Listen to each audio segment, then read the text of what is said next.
Hello दोस्तों, तगड़ा class 2.0 में आप सभी का स्वागत है। आज हम डिस्कस कर रहे हैं इंग्लिश के जो बोर्ड एग्ज़ाम हुआ था उसका। और ये क्वेश्चन पेपर है, क्वेश्चन ब्लैंकलेट सेट कोड F का है। देखिए, और फिर समय ना मिल पाने के कारण उस वक्त हम इसको वीडियो नहीं बना पाए और इसलिए अभी बना रहे हैं। ध्यान दीजिएगा, हम इसकी ऑब्जेक्टिव क्वेश्चन पर विचार करेंगे जिसमें ग्रामर का भी है और लिटरेचर से भी है। चलिए शुरू करते हैं। देखिए, पहला क्वेश्चन है Akbar was dash noblest king. तो यहाँ पर ये जो है आपका नोबलेस्ट, ये सुपरलेटिव है। इसके पहले हम आर्टिकल द का प्रयोग करेंगे, अतः इसका आंसर होगा द। ठीक है, नेक्स्ट, यानी एक का सी। ठीक है, क्या होगा? एक नंबर का आंसर होगा सी। इसमें द क्यों लगेगा? क्योंकि सुपरलेटिव डिग्री है और सुपरलेटिव डिग्री से पहले हम आर्टिकल द का प्रयोग करते हैं जो डिफिनिट आर्टिकल होता है। दूसरे नंबर क्वेश्चन की तरफ देखते हैं। मोती always dash chapatis in his dinner. तो अब यहाँ पर देखिए मोती, अब ये ऑलवेज आ गया। इससे क्या पता चलता है? आदत, हैबिचुअल एक्शन की बात हो रही है। तो यहाँ पर हमें देखना क्या है कि आएगा क्या। तो सबसे पहले ये तो प्रेजेंट इंडेफिनिट टेंस में आएगा, यानी यहाँ जो ये सब्जेक्ट है, नाउन है, ये प्रॉपर नाउन है। सब्जेक्ट में है क्या? मोती, किसी व्यक्ति का नाम है, यानी यहाँ जो वर्ब का प्रयोग होगा वो V5 होगा। यानी हम बी नंबर इसका सही आंसर होगा, क्योंकि यही एक वर्ब है जो यहाँ जो वर्ब का पांचवा रूप है और सिंगुलर सब्जेक्ट के साथ सिंगुलर वर्ब का उपयोग होना अनिवार्य है। तो यहाँ देखिए मोती ऑलवेज, जिससे ऑलवेज से यह पता चलता है क्या हैबिचुअल एक्शन की बात की जा रही है। अब हैबिचुअल एक्शन जो नियमित रूप का आदत है, तो यहाँ देखिए रोटी खाने की बात है। तो रोटी, डिनर में रोटी जब खाएगा तो ये इस हमेशा की बात कर रहा है, इसीलिए इसका आंसर हो जाएगा बी, ईट्स। ठीक है, क्योंकि ये देखिए ये तो प्लूरल वर्ब हो जाएगा, ये नहीं होगा। ये वर्ब का चौथा रूप है ING, ये नहीं होगा। और ये वर्ब का तीसरा रूप है, ये नहीं होगा। क्योंकि ये होगा तो ये अपने साथ हैव फॉर्म लेकर के आएगा, और ये होगा तो अपने साथ बी फॉर्म लेकर के आएगा एज ए हेल्पिंग वर्ब।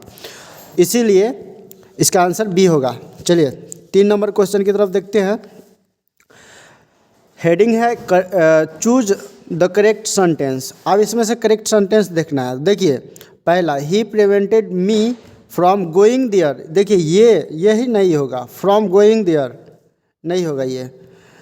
ठीक है, अब दूसरी के तरफ चलते हैं। ही प्रिवेंटेड मी टू गो, ये आ गया 2 + V1। अब 2 + V1 आ गया, मतलब इसका आंसर ये होगा। क्लियर? इसका मतलब क्या हो जाएगा? उसने मुझे वहाँ जाने से रोका। प्रिवेंटेड का मतलब होता है मना करना, वर्जित करना, रोकना। ठीक है, he prevented me to go there, उसने मुझे वहाँ जाने से रोका। इसका आंसर ये होगा। ठीक है, एट गोइंग ये कदापि नहीं होगा। और फिर बात कर लेते हैं ही प्रिवेंटिंग। देखिए ये रहा गलती, he preventing me through going there, ये भी गलती है। तो इसका सही आंसर हो जाएगा number B, option number B. ठीक, आगे देखते हैं 4 नंबर क्वेश्चन की तरफ। देखिए he dash not be there. अब यहाँ पर देखिए इसका हम अगर मतलब निकालते हैं तो इसमें होने की बोध हो रहा है, यानी एक्शन होने की बात की जा रही है। तो सबसे पहले अगर हम ही लगाते हैं तो ये गलत हो जाएगा, क्योंकि यहाँ पर जो सेंटेंस का फॉर्मेशन है इसमें ही के साथ तो इज सही है, लेकिन आगे देखिए बी देयर जो कि नहीं होगा। इसका मतलब थोड़ा सा बेढंगा हो जाता है, सही नहीं रहता है। ठीक है, और ही के साथ तो शैल का प्रयोग हम करेंगे नहीं, क्योंकि इसमें बात नॉर्मल हो रहा है। नॉर्मल बात के लिए हम शैल का प्रयोग नहीं कर सकते हैं ही के साथ। ठीक है। हाँ, नीड का प्रयोग थोड़ा देर के लिए कर सकते हैं, क्यों? क्योंकि अगर हम सेंटेंस के बात करते हैं प्रेजेंट इंडेफिनिट टेंस में, तो उसका जो अफर्मेटिव सेंटेंस होता है ही नीड्स, इससे शुरू होता है, ठीक है। उस हिसाब से अगर देखें तो नॉट भी है, ठीक, नॉट भी है। तो ऑप्शन सी में नीड है केवल, यानी इसका सेंटेंस ये तो थोड़ा हद तक सही होगा, नीड नॉट बी देयर, ये हम थोड़ी देर के लिए सही कहेंगे, ठीक है। क्योंकि नीड एज अगर इसको हम हेल्पिंग वर्ब मान रहे हैं तो नोट लगाएंगे तो V1 ही रहेगा, इसमें कोई दिक्कत नहीं है। लेकिन यहाँ पर इसको मेन वर्ब मान रहे हैं तो मेन वर्ब के रूप में यहाँ पर सिंगुलर सब्जेक्ट है, तो ये भी सिंगुलर होना चाहिए। इसीलिए सिंगुलर सब्जेक्ट होने के लिए हम इसके साथ वर्ब में ES या S जोड़ देते हैं। अतः इसमें ऐसा कुछ है नहीं, और हम इसके साथ ज़्यादा छेड़छाड़ क्यों करेंगे, क्योंकि हमें नहीं मतलब करना ही नहीं है इसके साथ ज़्यादा छेड़छाड़। तो हम आगे देखेंगे क्या कि अगला ऑप्शन है ना, हाँ है, मस्ट है हमें, तो ये मस्ट यहाँ रखते हैं तो इसका सटीक मतलब निकल जाता है। जैसे कि देखिए, he must not be there, इसके क्या मतलब होगा, वह अवश्य वहाँ नहीं होगा। बात समझ में आ रहा है? तो इसीलिए यहाँ पर मस्ट इसका सही आंसर है, ठीक है। नीड भी नहीं होगा, इज भी नहीं होगा, शैल भी नहीं होगा। अब आगे देखिए नेक्स्ट, सबसे पहले हम बात कर लेते हैं अब 5 नंबर क्वेश्चन में, the grass dash the grass. तो डैश द ग्रास कहने का मतलब इसका ये आंसर नहीं होगा, इसका आंसर हो जाएगा कीप ऑन। कीप ऑन मतलब जारी रखना। तो इसका ये दरअसल एक फ्रेज है जिसका मतलब होता है जारी रखना, और इसका आंसर ये हो जाएगा। आगे देखिए next, dash chair is require. तो अब यहाँ ध्यान दिया जाए, सेंटेंस है क्या, इसका फॉर्मेशन सिंगुलर है, सिंगुलर सेंटेंस है, ऐसा इसका फॉर्मेशन है। देख पढ़ने के बाद पता चलता है क्या, चेयर भी एक नाउन की बात हो रहा है, इसमें एक चेयर की बात कर रहा है, वर्ब भी सिंगुलर है, ठीक है। और ये वर्ब का तीसरा रूप है, यानी पैसिव फॉर्म है। तो हम देखेंगे ऑप्शन में हमें कौन सा ऑप्शन इसके लिए सूटेबल है। मोर तो होगा नहीं, क्योंकि ये काउंटेबल नाउन के लिए होता है, लेकिन ज़्यादा के लिए होता है, एक से अधिक के लिए, ठीक है। तो मोर नहीं होगा।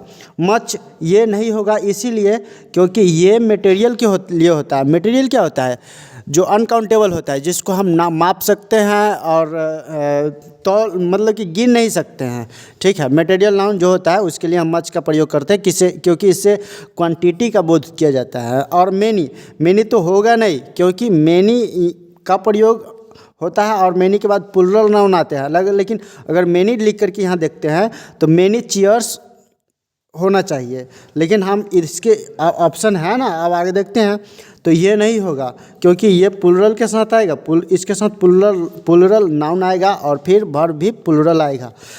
आगे देखिए, तो यहाँ दिया है हमें सिंगुलर नाउन, वर्ब भी सिंगुलर, और फिर ये जो मेन वर्ब दिया है ये दिया है वर्ब का तीसरा रूप। यहाँ पर दोस्तों मेरे प्रिय विद्यार्थियों, एक बात है क्या कि ये जो वर्ब का तीसरा रूप है, ठीक है, और ये हेल्पिंग वर्ब हुआ, और ये इसको हम लेक्सिकल वर्ब भी कहते हैं। जानते हैं आप क्या, लेक्सिकल वर्ब कहते हैं। लेक्सिकल वर्ब होता है क्या कि वो उसका अपना मतलब होता है, तो उस हिसाब से यहाँ देखा जाए। चलिए, अब मेरा मुद्दा है क्या कि यहाँ ये नाउन सिंगुलर, वर्ब भी सिंगुलर, तो यहाँ पर ये इसका आंसर सुटेबल होता है। देखिए, अब ये पूरा सेंटेंस लिख करके देखिए, देख लिया जाए, an extra chair is required. इसका क्या मतलब होगा, एक अतिरिक्त कुर्सी की ज़रूरत है, ठीक है। तो इसका यही सटीक आंसर है एकदम। अब देखिए, फिर अब आ जाइए, एक सेंटेंस दिया है, इसमें पूछा है क्या, पैसिव वॉइस। तो पैसिव वॉइस में हम लोग क्या करते हैं, तो पैसिव वॉइस में करते हैं वी फॉर्म और प्लस में वर्ब का तीसरा रूप लगाते हैं, ठीक है। ये पैसिव वॉइस में होता है, जो प्रेजेंट टेंस में भी होता है और पास्ट टेंस में भी होता है। तो ठीक उसी प्रकार हम देखेंगे सेंटेंस के कंडीशन के अनुसार। चलिए सेंटेंस पढ़ते हैं, हिज प्रोग्रेस सेटिस्फाइड मी। तो अब यहाँ देखिए, ये V2 है, V2 आ गया, यानी ये सेंटेंस है पास्ट इंडेफिनिट टेंस में, क्योंकि सब्जेक्ट के बाद V2 आता है, सब्जेक्ट प्लस V2, तो ये इसका फॉर्मेशन होता है पास्ट इंडिफिनिट में होता है ये सदैव। तो इसके लिए पैसिव वॉइस में फार्मूला क्या है, इसके लिए इसको पैसिव वॉइस में चेंज करना थोड़ा आसान होता है। क्यों? क्योंकि अब ये है, तो पैसिव वॉइस में इसको चेंज करने के लिए हम इसमें क्या लिखेंगे, इसमें लिखेंगे सब्जेक्ट प्लस वाज या वर प्लस V3, ये इससे शुरू करेंगे। तो ऐसा सेंटेंस में देखेंगे कि ऐसा फॉर्मेशन किस ऑप्शन में है, जिस ऑप्शन में होगा वही उसका आंसर है।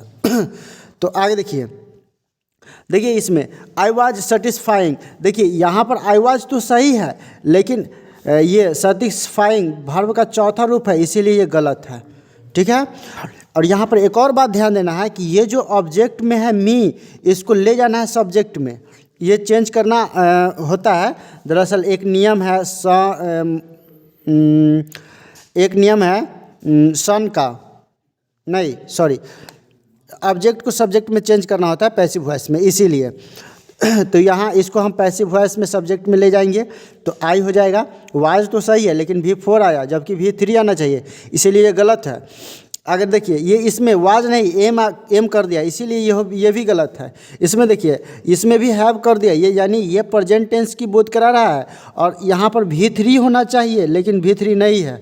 ठीक है, इसीलिए यह भी गलत है। और इसमें देखते हैं क्या, इसमें वाज भी है, सब्जेक्ट भी है, और वर्ब का तीसरा रूप भी है, मतलब कि मेरा ये कंडीशन पूरा कर रहा है, यही इसका आंसर है। इसका आंसर सी है। ठीक है। अब आगे बात समझ में, देखिए सबसे पहले ये है ऑब्जेक्ट, इसको सब्जेक्ट में कन्वर्ट करेंगे तो आई हो जाएगा इसका सब्जेक्ट। ठीक है। फिर इसके साथ लगना क्या चाहिए, पैसिव वॉइस में वाज, आई के अनुसार आई के साथ वाज लगना चाहिए, क्योंकि पैसिव वॉइस में इसके साथ वाज ही आएगा। और आगे इसका वर्ब का तीसरा रूप होना चाहिए, तो वर्ब का तीसरा रूप भी है। ठीक है। अब आगे यहाँ पर एक एक्स्ट्रा प्रीपोजिशन जुटेगा, क्योंकि सेंटेंस में कुछ ऐसा एक्स्ट्रा प्रीपोजिशन विथ आएगा, क्योंकि सेंटेंस का फॉर्मेशन ही कुछ ऐसा है, और इसके लिए तमाम कंडीशन है, वो हम फिर कभी डिस्कस कर लेंगे। चलिए अब अगले पॉइंट की तरफ चलते हैं। इसका आंसर हो जाएगा सी, करेक्ट आंसर। 8 नंबर क्वेश्चन को देखिए ध्यान से। 8 नंबर क्वेश्चन में है क्या, the engagement party was cancelled as dash people were against the marriage. देखिए अब यहाँ पर बोल रहा है क्या, इंगेजमेंट पार्टी जो है कैंसिल कर दिया, डैश पीपल, मतलब कि यहाँ पर क्या पीपल था जो उसके विरुद्ध में थे, शादी के विरुद्ध में थे। तो अब यहाँ ध्यान देना ही हमें, द सम नहीं होगा, क्योंकि द सम लगाते हैं और यहाँ पीपल है, पीपल से पहले द सम लगाना अनुचित होगा, इसके पहले आर्टिकल का प्रयोग जो हो गया है यही गलत है। ठीक है। लिटिल नहीं होगा, फ्यू भी नहीं होगा, क्योंकि हम जब भी फ्यू की बात करते हैं, लिटिल की बात करते हैं, तो इसका मतलब होता है न के बराबर, और इसका मतलब होता है बहुत, मतलब कि बिल्कुल न के बराबर, नगण्य। तो ये तो खैर होगा ही नहीं, और ये भी तो होगा नहीं, तो एक ही आंसर बचता है, वो सम। ये इंडिफिनिट प्रोनाउन होता है। ठीक है। लेकिन अगर नाउन से पहले आता है तो इसको हम इंडिफिनिट एडजेक्टिव कहते हैं, इंडिफिनिट एडजेक्टिव। और इंडिफिनिट एडजेक्टिव में होता है क्या कि कोई भी प्रोनाउन है वो आता है वर्ब, मतलब सॉरी नाउन से पहले आता है। तो यहाँ ये अगर हम इसको सम को यहाँ लिखते हैं तो ये सेंटेंस का फॉर्मेशन भी बिल्कुल सही है, और इसका मतलब भी सही निकलता है, इसका इंग्लिश मतलब कि इसका मीनिंग। तो ये नाउन है, नाउन से पहले आया, ये इंडिफिनिट एडजेक्टिव है। ठीक है। और इस सेंटेंस का मतलब अगर निकालेंगे तो सटीक निकल जाएगा, पूरा मतलब मीनिंग इसका स्पष्ट निकलता है। तो इसका answer option, according to option, मेरे ख्याल से इसका आंसर सी कहते हैं, ए है। ठीक है। आगे देखिए, तो याद रखिएगा 8 का आंसर ए, यानी 8 का आंसर ए है, जिसमें सम ऑप्शन दिया हुआ है। 9 नंबर क्वेश्चन की तरफ, Ramesh has win absent dash Friday. तो अब देखिए बात जो है इसमें प्रीपोजिशन की कर दिया है, तो निश्चित टाइम है, निश्चित टाइम, ये डिफिनिट टाइम है। अब यहाँ पर इसको हम कहते हैं point of time. Point of time होता है, एक होता है पीरियड ऑफ टाइम। तो पीरियड ऑफ टाइम में क्या होता है, पीरियड ऑफ टाइम इसमें क्या होता है, इसमें कोई भी बात अनिश्चित रहता है और इसमें कोई भी बात मतलब कि कोई टाइम निश्चित हुआ। तो यहाँ फ्राइडे के दिन की बात हो रहा है तो इसमें कौन सा प्रीपोजिशन आएगा, सिंस। फोर तो आएगा नहीं, क्योंकि फोर आएगा तब जब ये फ्यूचर टेंस में रहेगा। फ्यूचर टेंस में रहेगा जैसे कि शैल हैव बीन या विल हैव बीन, तो वहाँ हम फ्रॉम का प्रयोग करेंगे तो वो उचित होगा, गलत नहीं होगा। लेकिन यहाँ पर हैज़ बीन जो प्रेजेंट परफेक्ट कंटिन्यूअस टेंस की बात कर रहा है, प्रेजेंट परफेक्ट कंटिन्यूअस टेंस, और इस टेंस के मुताबिक यहाँ पर सिंस बेहद सही आंसर है। ठीक है, सिंस। फोर तो होगा नहीं और बाय तो होगा नहीं। ठीक है, तो देखिए फिर से एक बार और ध्यान देते हैं। Ramesh has been absent since Friday, मतलब कि रमेश फ्राइडे के दिन से अब्सेंट है या रमेश फ्राइडे से अब्सेंट है, इसका ये मतलब होगा। बाय तो होगा नहीं, फोर तो होगा नहीं, क्योंकि फोर का प्रयोग हम पीरियड ऑफ टाइम के लिए करते हैं। यहाँ पर पॉइंट ऑफ टाइम है, क्या है, पॉइंट ऑफ टाइम। अब आगे देखा जाए, नेक्स्ट 10 नंबर देखिए, chicken and rice. Chicken and rice, दरअसल ये दोनों एक ही व्यंजन है। एक ही व्यंजन कहने का मतलब समझ रहे हैं बात, एक व्यंजन यानी ये भोजन का एक प्रकार है। तो अब चिकन नॉर्मली सभी को पता है, राइस यानी जिसको चावल कहते हैं, और ये चावल जो पकने के बाद भात हो जाता है। तो चावल और मतलब चावल यानी भात और चिकन, तो ये दोनों भोजन है, भोजन का एक प्रकार है। ठीक है, तो इसके लिए हम प्लूरल वर्ब का प्रयोग नहीं करेंगे, ये गलत हो जाएगा। फिर हैड का प्रयोग नहीं करेंगे, क्योंकि जब भी बात होगा तो माय फेवरेट डिश की बात हो रहा है, यानी इससे पता चलता है क्या हैबिचुअल एक्शन की बात की जा रही है। तो इसीलिए हम इसका प्रयोग करेंगे तो इसके साथ प्रेजेंट इंडेफिनिट टेंस का चर्चा करेंगे। तो देखिए ये तो गलत हो जाएगा, ये भी गलत हो जाएगा, और यही एकमात्र ऑप्शन है जो सही होगा। तो 10 का सी नंबर ऑप्शन बेहद सही है। आगे देखिए 11 नंबर क्वेश्चन। 11 नंबर क्वेश्चन में है क्या, इसको नेगेटिव सेंटेंस देना है, नेगेटिव सेंटेंस देना। तो देखिए कभी कभी होता है क्या कि यह मायने नहीं रखता है, यह जरूरी नहीं रखता है कि सेंटेंस में नॉट लगाने से ही नेगेटिव बनता है। यह सही है कि सेंटेंस में नॉट लगाने से नेगेटिव बनता है, लेकिन कभी कभी उसके मतलब पर भी हमें विचार करना चाहिए। तो आइए हम देखते हैं इसका नेगेटिव होगा क्या, ऑप्शन में क्या क्या दिया है। देखिए पहले क्वेश्चन देख लेते हैं 11 नंबर। नडाल वोन all the matches played in Paris. इसका मतलब हुआ कि पेरिस में जो भी नडाल सभी मैच जीत गए जो पेरिस में खेला गया। ठीक है, तो इसका नेगेटिव देखिए, नडाल डिड नॉट, ये तो गलत हो जाएगा बिल्कुल, क्योंकि यहाँ पर वर्ब का दूसरा रूप है, यानी ये पास्ट फॉर्म में है, पास्ट टाइम में है। याद रहे 21 टेंस में है, पास्ट टाइम में, तो इसका नेगेटिव जब भी होगा तो डिड नॉट से शुरू होगा। डिड नॉट, देखिए यह आ गया, Nadal did not lose a single match played in Paris. इसके अलावा और दूसरा हम ऑप्शन में देखते हैं, वाज नॉट एबल टू, ये नहीं होगा, कदापित नहीं।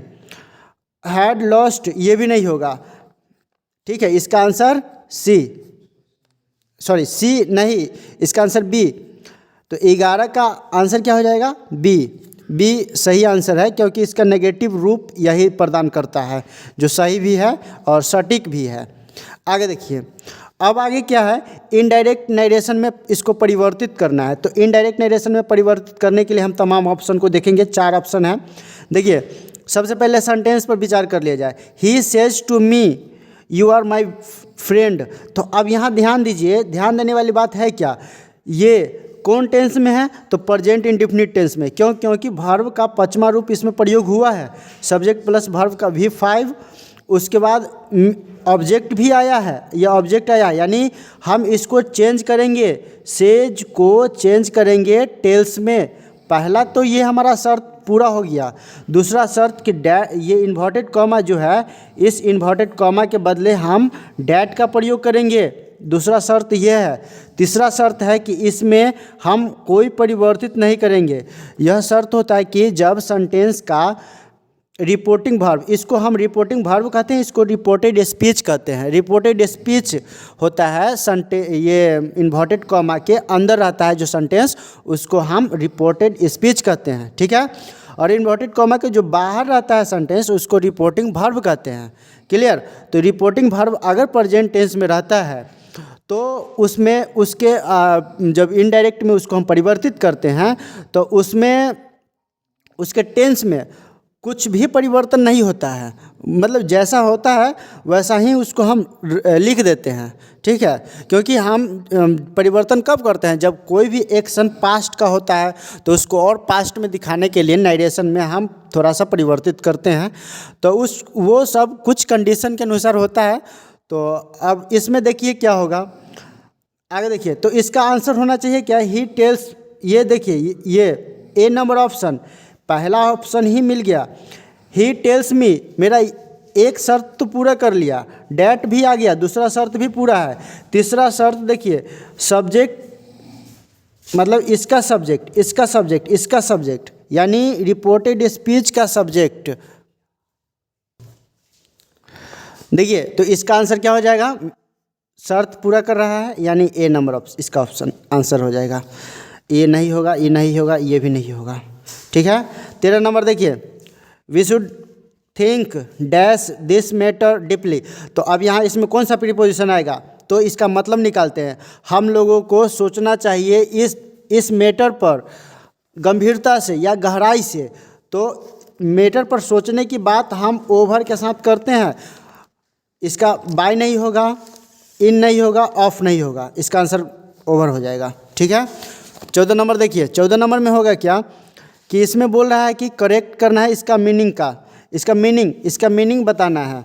तो to read between the lines, इसका मतलब होता है क्या कि हिडन सेंस, हिडन सेंस मतलब कि छुपा हुआ मतलब इसका होता है। तो ये देखो, यह है ये वाला, यही सही आंसर है इसका, ठीक है। ये एक फ्रेज है, ये बहुत हाईलाइट है, ये हर जगह कॉम्पिटिटिव एग्जाम में भी ये आता है नियमित रूप से, ठीक है। क्योंकि रीड बिटवीन द लाइन्स इसका मतलब होता है क्या, अंडरस्टैंड द हिडन मीनिंग, छुपा हुआ मतलब को समझना होता है। चलिए आगे देखते हैं नेक्स्ट। ये नहीं होगा, ये नहीं होगा, ये नहीं होगा, इसमें से वर्ड खोजना है। वर्ड मतलब होता है विषम, ठीक है। तो विषम को छांटना है। स्कूल नहीं, स्कूल, यूनिवर्सिटी, कॉलेज, ये देखिए ये तीनों में पढ़ने की बात हो रही है, और यहाँ ऑफिस, इसमें कार्य करने की बात हो रही है, अतः इसका आंसर है सी, 15 का सी। 16 नंबर में देखा जाए, dash shall I fear but the ones who hurt me. तो इसमें से करेक्ट आंसर क्या हो जाएगा, देखिए सबसे पहले तो यहाँ पर आ गया सब्जेक्ट, और जो अब यहाँ जो फिल होगा भरा जाएगा वो होगा प्रोनाउन, वैसा प्रोनाउन जो ऑब्जेक्ट को बोध कराएगा, ठीक है। तो ई तो नहीं होगा, ये नहीं होगा, ये नहीं होगा, इसका आंसर बी हो जाएगा, ये भी नहीं होगा, ठीक है। क्योंकि ये होम हो जाएगा, होम शैल आई फियर, और fear but the ones who hurt me, इसका आंसर ये हो जाएगा होम। आगे देखिए, इसमें साइनोनिम्स चुनना है। साइनोनिम्स मतलब होता है क्या, समान अर्थ वाले। तो फोरबीड का मतलब होता है मना करना, परहेज करना। तो अलाउ मतलब होता है स्वीकृति देना। अकम्प्लिश मतलब होता है अकम्प्लिश नहीं होगा, होल्ड नहीं होगा, इसका आंसर होगा प्रोहिबिटेड, इसका मतलब होता है परहेज करना, ठीक है, मना करना। आगे देखिए, अब एंटोनिम्स मतलब होता है क्या कि विपरीत अर्थ वाले में क्या हो जाएगा, कॉपी, ये डुप्लीकेट का मतलब हो जाएगा क्या कि जीरोक्स निकालते हैं, तो कॉपी नहीं होगा। क्लोन मतलब भी नकल करना होता है, ये भी नहीं होगा। फोटो मतलब भी नकल करना, ये भी नहीं होगा, इसका उल्टा हो जाएगा ओरिजिनल। अतः आंसर 18 का B. Choose the correct sentence, सही सेंटेंस चुनना है। देखिए सेंटेंस में I did my work quick, ये नहीं होगा, ठीक है, क्विकली हो जाएगा यहाँ पर, यही सही आंसर है। तो 19 का हो जाएगा सी, ये नहीं होगा। वेरी क्विक, ये भी नहीं होगा। ये भी नहीं होगा। इसका आंसर सी हो जाएगा। ठीक है, 19 का सी। 20 का देखिए, 20 का हो जाएगा आई डिड नॉट नो। इसका वर्ब का यहाँ जब डिड नॉट आ गया तो वर्ब का पहला रूप आएगा, यानी ये आएगा नो। ये न्यू, ये वर्ब का दूसरा रूप है जो गलत है, ये इसका प्रयोग नहीं होगा, इसका भी प्रयोग नहीं होगा, फिर इसका भी प्रयोग नहीं होगा। डिड के साथ भी वन, यानी इसका प्रयोग होगा। आगे देखिए नेक्स्ट 21 नंबर। इसमें ये कंडीशनल सेंटेंस है, तो कंडीशनल सेंटेंस है अब प्लस में कहने का मतलब, इसको देखा जाए तो कंडीशन इसके सेंटेंस के शर्त के अनुसार मुताबिक इसका वुड सही आंसर होगा। इफ़ यू इनवाइट मी आई, हाँ ठीक है, इसका आंसर सही होगा। ये नहीं होगा, ये भी नहीं होगा और ये भी नहीं होगा। ठीक है, ये कंडीशनल है दरअसल, इसीलिए यही इसका आंसर बी नंबर सही होगा। 21 का बी सही है। 22 नंबर देखिए, 22 नंबर में है क्या कि स्पेलिंग देखना है, स्पेलिंग मिस स्पेल्ड यानी गलत स्पेलिंग वाले। तो इसका स्पेलिंग तो सही है, ये नहीं होगा। इसका स्पेलिंग भी सही है, इसका स्पेलिंग भी सही, यानी इसका स्पेलिंग गलत है। इसका आंसर ये हो जाएगा। क्यों? क्योंकि देखिए सेक्रेटरी का स्पेलिंग में TO छूटा हुआ है यहाँ पर। आगे देखिए, तो 22 का हो जाएगा सी। 23 नंबर देखिए, 23 नंबर में है क्या, सेम क्वेश्चन, मिस स्पेल्ड को चुनना है। तो यहाँ पर दरअसल ये जो क्वेश्चन है ना, इस क्वेश्चन के अनुसार ऑप्शन नहीं मिला है। इसमें ये है मिस स्पेल्ड, ये भी है मिस स्पेल्ड और ये भी मिस स्पेल्ड है। ये सही है एकदम। ठीक है, इसका मतलब होता है सद्भाव। तो अब यहाँ पर दरअसल इस हिसाब से ये इसका आंसर होगा 23 का बी। 24 नंबर देखा जाए, 24 नंबर में बोला है क्या कि इसका मतलब कि इसमें वन वर्ड चुनना होता है। वन वर्ड सब्स्टिट्यूशनल वर्ब होता है, तो उसमें एक ये दिया हुआ है और इसका एक मतलब होगा, वो बताना है आपका। तो देखिए वन वर्ड में क्या है, ceremony of crowning a king, मतलब कि राज्याभिषेक की बात की जा रही है। तो राज्याभिषेक की बात ये होता है कोरोनेशन। इसीलिए इसका आंसर ये सब में से कोई नहीं होगा, इसका आंसर एक्यूरेट सी होगा, यानी 24 का सी। 25 का देखिए, 25 का ए हो जाएगा आंसर। क्यों? इसमें बोला है क्या कि सही ऑप्शन को चुनना है। तो give me something to eat else I shall die, मतलब कि मुझे कुछ खाने के लिए दो, अन्यथा मैं भूख से मर जाऊंगा, इसका ये मतलब होगा। इसीलिए इसका आंसर यहाँ पर इल्स हो जाएगा। कैन नहीं हो जाएगा, बट नहीं होगा, फोर नहीं होगा। क्यों? क्योंकि अन्यथा यही इसका आंसर होगा। 25 का ए। 26 नंबर देखिए, 26 नंबर में है क्या, 26 नंबर में all his dash is stolen. तो ये बी आ गया, वी फॉर्म और वर्ब का तीसरा रूप आ गया। तो यहाँ पर जो भी ये सेंटेंस जो है पैसिव में है। तो देखिए इसका आंसर लगेज नहीं होगा, क्योंकि ये प्लुरल नहीं होता है दरअसल। बैड्स नहीं होगा, फर्नीचर भी नहीं होगा, ये इसका आंसर सी हो जाएगा। 26 का आंसर सी है, एक्यूरेट, ये सही है। ठीक है, आगे देखिए 27 number I bought dash a shirt. तो इसका करेक्ट क्या हो जाएगा, आई बोट। दरअसल ये सब्जेक्ट और वर्ब आ गया, वर्ब का दूसरा रूप। अब यहाँ पर जो आएगा वो माई सेल्फ आएगा, इट सेल्फ नहीं आएगा, हर सेल्फ नहीं आएगा, हिम सेल्फ भी नहीं आएगा, क्योंकि आई का हो जाता है माई सेल्फ। इसीलिए दरअसल ये आपका रिफ्लेक्सिव प्रोनाउन का प्रयोग करता है इसमें, तो इसका आंसर हो जाएगा माई सेल्फ। देखिए और 28 का सी इज़ वेरी डल। देखिए ये जो है, ये इसमें वेस्ट कॉम्बिनेशन देखना है। तो अब देखिए सेंटेंस के अनुसार ये आपको रिमूवल टू में भी पढ़ना है। ठीक है, तो देखिए इसके ऑप्शन के अनुसार डायरेक्ट चलते हैं। सी इज़ टू डल टू पास, यही सही है, बाकी सब गलत, क्योंकि इसमें रिमूवल टू का प्रयोग इसके लिए होगा। रिमूवल टू में ये टू आ गया है, यानी ये इसका सही आंसर सटीक। 28 का ए नंबर हो जाएगा। 29 का देखिए, 29 का देखा जाए, Praveen does not dash with Mohan. तो अब यहाँ पर देखिए ये प्रेजेंट इंडेफिनिट टेंस का, यानी सिंपल प्रेजेंट टेंस का है। डज नॉट लगा है तो वर्ब का पहला रूप आएगा, ये गलत हो जाएगा। ये तीसरा रूप है, ये भी गलत है, ये क्योंकि 2 + V1 है, ये तो प्रयोग होगा नहीं। ये वर्ब का चौथा रूप है, ये भी प्रयोग नहीं होगा। यही इसका एक ही है V1, यही प्रयोग होगा और यही सही आंसर है, यानी 29 का बी। और 30 का देखिए, we met a lot of people, यहाँ पर ये वर्ब का दूसरा रूप है यानी पास्ट इंडिफिनिट टेंस है। तो अब जो है हॉलीडेज के दौरान यानी ये ड्यूरिंग, ये नहीं होगा, ठीक है, यानी छुट्टी के दौरान हम बहुत सारे लोगों से मिले हैं, इसका ये मतलब हो जाएगा और आंसर इसका डी सही है। आगे देखिए, यानी 30 का डी।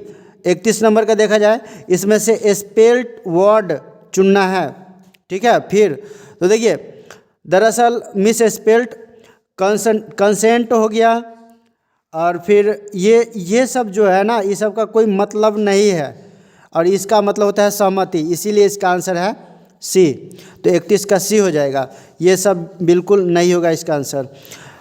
32 नंबर देखिए, they should not dash upon the poor. तो अब यहाँ से होता है क्या कि इसमें देखभाल करने की बात होगा, तो लुक आफ्टर इसका आंसर हो जाएगा, ये सब नहीं होगा, लुक आफ्टर हो जाएगा। They should not look after upon the poor, इसका आंसर सी सही है, यानी 32 का सी।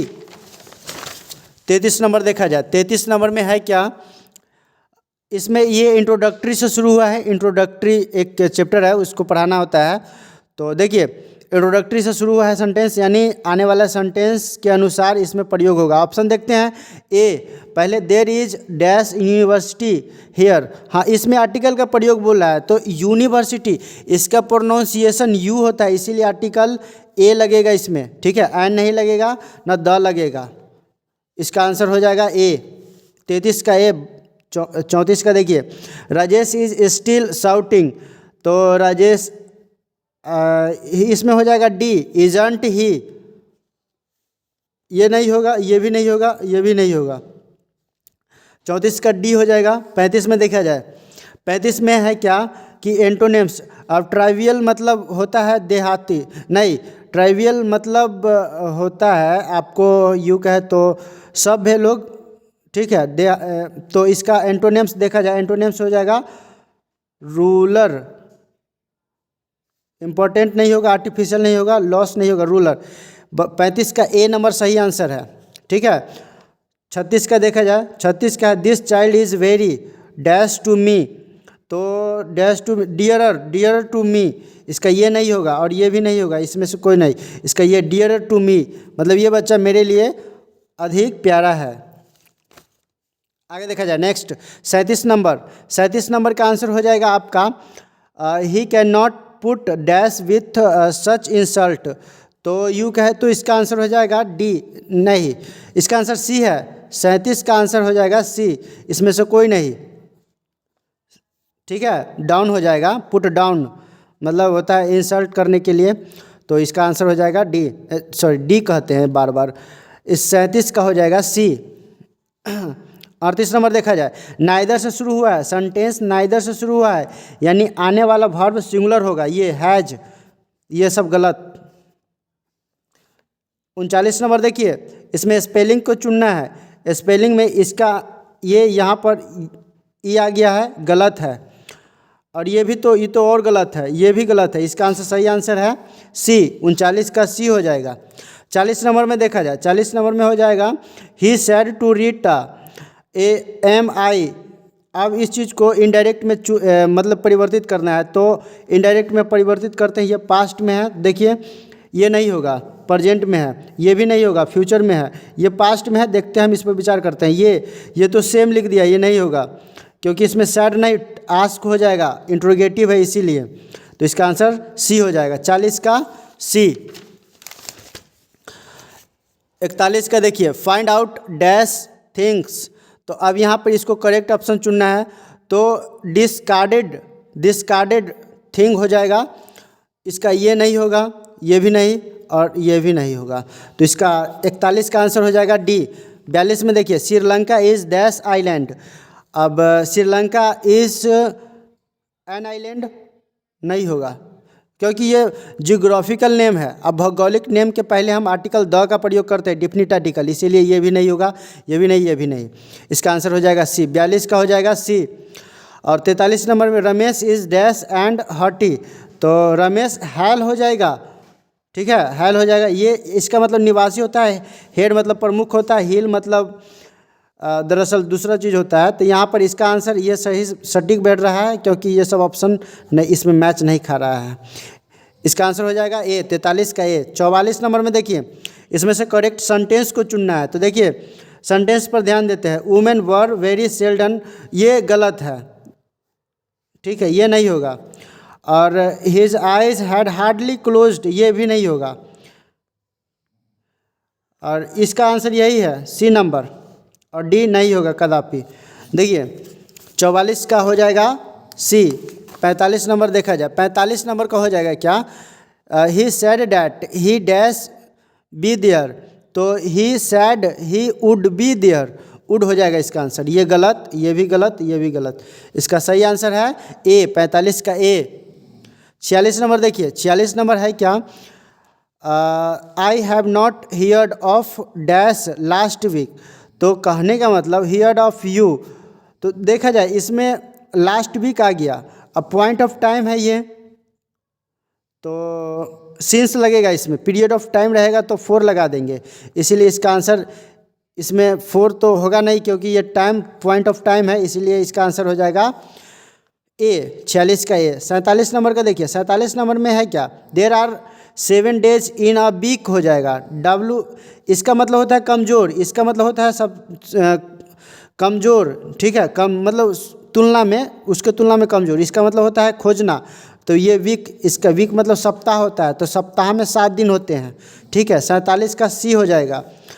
48 नंबर में देखिए, 48 नंबर में है क्या, the police dash the thief, the police arrested हो जाएगा। हैज़ के साथ V3 आना चाहिए, जो कि नहीं है, गलत है।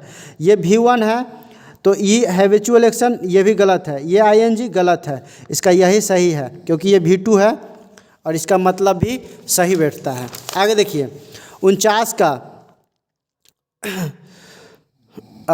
Do what you want to do dash don't disturb me. अब कहने का मतलब इसमें मतलब जो आप चाहते हैं वे करते हैं, ठीक है। अब यहाँ पर एक फिल इन द ब्लैंक्स है जो मुझे डिस्टर्ब नहीं करता है, तो इसमें थ्रो तो होगा नहीं, मतलब चेंज हो जाएगा, बट नहीं होगा, सो भी नहीं होगा, डैट होगा। तो पूरा सेंटेंस देखिए, do what you want to do, मतलब करो जो तुम चाहते हो, ठीक है, जो मुझे डिस्टर्ब ना करता है। इसका ये 49 का आंसर हो जाएगा बी, 49 का बी। इसका मतलब निकल जाता है डैट रखने के बाद, और इसका यहाँ पर प्रॉपर है, मतलब उपयुक्त है। आगे देखिए 50 number, it was not a dash act at all, तो इसका ऑप्शन होना चाहिए पार्डनेबल, माफ़ करने योग्य, ये गलत है। पार्डन भी गलत है। माफ़ करने योग्य मतलब कि यह माफ़ करने योग्य कार्य नहीं था, ठीक है, तो इसका आंसर हो जाएगा डी, 50 का डी हो जाएगा। 51 का देखिए, इसमें से भी वर्ड वन चुनना है, मतलब कि विषम, तो पेन से हम लिखते हैं, मार्कर से भी लिखते हैं, पेंसिल से भी लिखते हैं, और पेपर पर लिखते हैं, इसका आंसर हो जाएगा 51 का सी।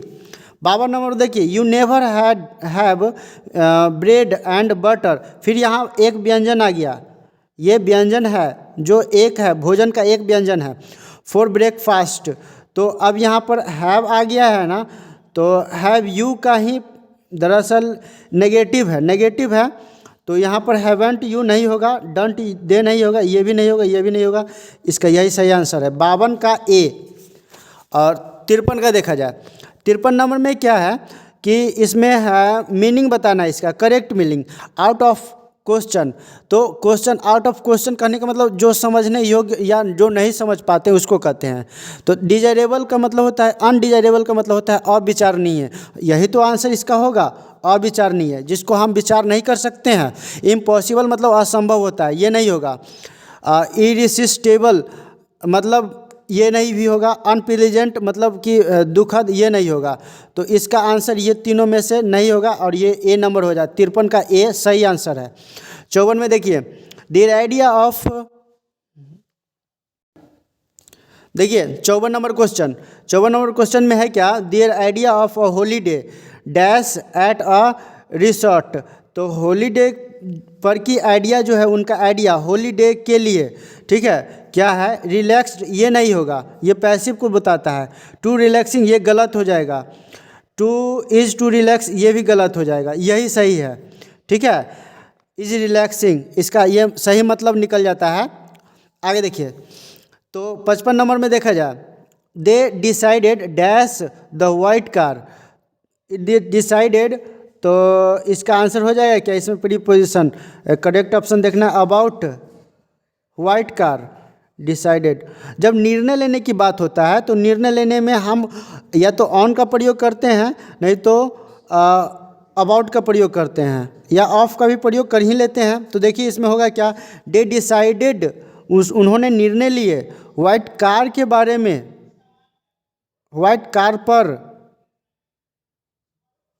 विचार विमर्श होने की बात हो रहा है, यानी इसका आंसर यही सही है, ऑन, ठीक है, क्योंकि डिसीजन, डिसाइड ऑन, इसीलिए इसका आंसर हो जाएगा 55 का ऑन, ठीक है। वाइट कार लेने के लिए डिसाइड किया जा रहा है। आगे देखा जाए, next, my cycle did not dash brakes. अब यहाँ पर डिड आया है, यानी हैव तो होगा नहीं, हैज़ तो होगा नहीं, ये गलत, यही इसका सही आंसर व्याख्या कर रहा है, यानी 56 का सी। 57 में देखिए, 57 में है क्या, it is time for the bell to be rung, मतलब कि यह समय है जो घंटी बजना चाहिए। इसका पैसिव वॉइस क्या बनता है, तो टू बी आया है ना, ये तो है पैसिव वॉइस दिया हुआ है, पैसिव वॉइस प्लस V3, तो इसको हम चेंज करेंगे एक्टिव वॉइस में, तो एक्टिव वॉइस में ले जाएंगे, तो it is time to ring, यहाँ पर ये गलत, ये नहीं होगा। आगे देखिए, it is time to ring the bell, ये सही होगा, ठीक है। It is time to ring the bell, to ring the bell, it will भी नहीं, ये गलत हो जाएगा, ये भी गलत होगा, ये भी गलत, और ये सही है, यानी 57 का ऑप्शन नंबर सी सही है। 58 में देखिए, 58 में देख लिया जाए, ही ब्लेम्ड, ये V2 आ गया, वर्ब का दूसरा रूप, for dash for the ugly situation, तो ही ब्लेम्ड हिमसेल्फ हो जाएगा, ये सब नहीं, दूसरा को थोड़ी ब्लेम करेगा, अपने आप को ब्लेम कर रहा है वो, तो इसके लिए यहाँ पर हिमसेल्फ हो जाएगा। आगे देखिए, नेक्स्ट 58 का ए सही है। अब देखिए 59 we dash we quit in the library. अब मस्ट का प्रयोग होगा इसमें, ये गलत हो जाएगा, क्योंकि हम लाइब्रेरी में हमें बिल्कुल चुप रहना चाहिए, एकदम चुप, तो यहाँ पर मस्ट होगा, मस्ट अवश्य चुप रहना चाहिए। 59 का हो जाएगा डी। 60 का देखिए, यानी 60, I would have done a better job dash he did, तो यहाँ पर आई वुड हैव डन, यानी ये पास्ट इमेजिनेशन की बोध करवा रहा है, डॉग नहीं, ये ठीक है, ये नहीं होगा, ये नहीं होगा, ये नहीं, ए नंबर सही है। 60 का भी ए, 60 का ए हो जाएगा। अब देखिए 61 नंबर से देखा जाए, अब ये 61 नंबर से है, तमाम बात लिया गया है पोएम लिटरेचर के बुक से, तो इसमें हम थोड़ा सा स्पीड करेंगे। देखिए सबसे पहले, the phrases and images of dash run through out the poem soldier, ये द सोल्जर, तो इसका आंसर हो जाएगा इंग्लैंड। और 62 का आंसर हो जाएगा ए, 61 का आंसर हो जाएगा बी, 62 का आंसर हो जाएगा ए, माई ग्रैंड्स मदर्स हाउस हो जाएगा, ये सही आंसर है, ठीक है। और 63 का देखिए, 63 में हो जाएगा बी नंबर, वाल्ट विटमैन। 64 का आंसर हो जाएगा आपका C number, song of my self. 65 में हो जाएगा ए नंबर, ब्रिटेन। देखिए 66 नंबर को देखा जाए, 66 नंबर का आंसर हो जाएगा बी। और फिर 67 नंबर का ऑप्शन, 67 नंबर का सही ऑप्शन है बी, क्योंकि इसका आंसर हो जाएगा एकदम यही, बी नंबर सही है, ठीक है। आगे देखिए 68 नंबर का, 68 नंबर का हो जाएगा ग्रीस, इसका सही आंसर है बी। 69 यानी 69 नंबर का हो जाएगा इंडलजेंसेस, इसका बी हो जाएगा। और 70 नंबर का आंसर हो जाएगा जाकिर हुसैन। फिर देखिए 71 नंबर का आंसर हो जाएगा इसमें वेलफेयर, ये बी हो जाएगा, यानी 71 का बी, 72 का हो जाएगा 85, 72 का सी सही है, 73 का हो जाएगा ये डी बर्निंग हार्ट, 74 का हो जाएगा क्या, 74 का हो जाएगा D Macavity the mystery cat, और 75 का हो जाएगा साइलेंट। अब आप लोग ये सब क्वेश्चन पढ़ लीजिएगा, क्योंकि ये सब बुक का है, बिना बुक पढ़े कोई फायदा नहीं है, ये टोटल का टोटल आंसर बुक में मिल जाता है। आगे देखिए, और ये पोएम से लिया गया है। 76 इसका आंसर है स्नैक। 77 का आंसर है पॉवर्टी। 78 देखा जाए, 78 का आंसर है सी बी, 78 का आंसर हो जाएगा सी बी, और 79 का ऑप्शन हो जाएगा द सन, यहाँ पर सन होगा, ठीक है। 80 का आंसर हो जाएगा सी ओड टू ऑटम, फिर 81 का ऑप्शन हो जाएगा डी डायनेमिक, सॉरी डी नहीं सी हो जाएगा डायनेमिक, 81 का आंसर हो जाएगा सी, और 82 का आंसर हो जाएगा क्या, यहाँ पर पिंच की बात कर लेते हैं, 82 का आंसर हो जाएगा पिंच, और 83 का आंसर हो जाएगा फैथ। आगे देखिए 84, अरे ये तो छूट गया 84। चलिए आगे देखते हैं नेक्स्ट क्वेश्चन की तरफ। एक क्वेश्चन मात्र है जो जिसको हम नहीं मैच करवाएं, ये छूट गया है बाय मिस्टेक, इस पर हम विचार करेंगे दोबारा। चलिए आगे देखिए नेक्स्ट 85 का हो जाएगा बी 2। 86 का देख लिया जाए, इसका हो जाएगा बी। 87 का हो जाएगा डी। 88 का हो जाएगा बी, और फिर 89 का हो जाएगा बी। 90 का हो जाएगा ए, और फिर देखिए 91 का हो जाएगा डी, और फिर 92 का हो जाएगा डी, ठीक है। 93 का हो जाएगा पीजेंट्स सी, 93 का सी, 94 का ए, 95 का हो जाएगा बी, और 96 का हो जाएगा सी, 97 का हो जाएगा ए, 98 का हो जाएगा ए, 99 का ए, और 100 का हो जाएगा बी। तो ये था आपको 100 ऑब्जेक्टिव क्वेश्चन, जिसमें से एकमात्र जो मुझसे क्वेश्चन छूट गया है बाय मिस्टेक 84, हम इसका आंसर फिर खोज लेंगे। दरअसल हम इसको मतलब कि देखे नहीं, ये मेरे नज़रों से बच गया है, ठीक है। तो बस ये आपका टोटल 100 क्वेश्चन का आंसर मिल गया है। अब इस चीज़ को आप रिव्यू कीजिए और एनालिसिस कीजिए कि कितना आपका सही हुआ, कितना गलत हुआ। फिर मिलते हैं अगले वीडियो में। धन्यवाद।